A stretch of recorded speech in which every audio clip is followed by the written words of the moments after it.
लोकशाहीचा बुलंद आवाज, रिपब्लिकन वार्ता महाराष्ट्र। अंजनवती गावात बिबट्याचा हल्ला, बोकड ठार, ग्रामस्थांमध्ये भीतीचे वातावरण। बीड तालुक्यातील बालाघाट परिसरातील लिंबागणेश पंचक्रोशीतील अंजनवती गावात बिबट्याने बोकडाचा फडशा पाडल्याची घटना काल मध्यरात्री घडली। या घटनेमुळे परिसरात एकच खळबळ उडाली असून ग्रामस्थांमध्ये भीतीचे वातावरण निर्माण झाले आहे। अंजनवती गावातील शेतकरी राजाभाऊ रामकिसन एडे यांच्या गोठ्यातील बोकडावर बिबट्याने हल्ला करून त्यास उचलून नेल्याची घटना मध्यरात्री 1:30 वाजण्याच्या सुमारास घडल्याचा संशय व्यक्त करण्यात येत आहे। यापूर्वीच गावातील अर्जुन एडे यांनी शेतात बिबट्या दिसल्याची माहिती ग्रामस्थांना दिली होती।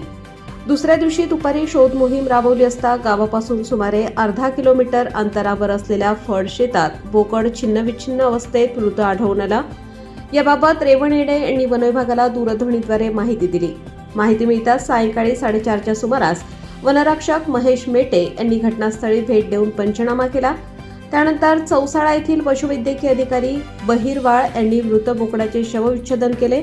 लिंबागणेश पंचक्रोशीमध्ये काही दिवसांपूर्वी मागे पडलेल्या बिबट्याचा प्रश्न पुन्हा ऐरणीवर आला असून शेतकरी व ग्रामस्थांमध्ये दहशतीचे वातावरण आहे।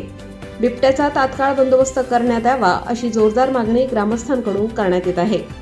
बाबासाहेब मनेरे, रिपब्लिकन वार्ता वृत्तवाहिनी, महाराष्ट्र, बीड जिल्हा प्रतिनिधी।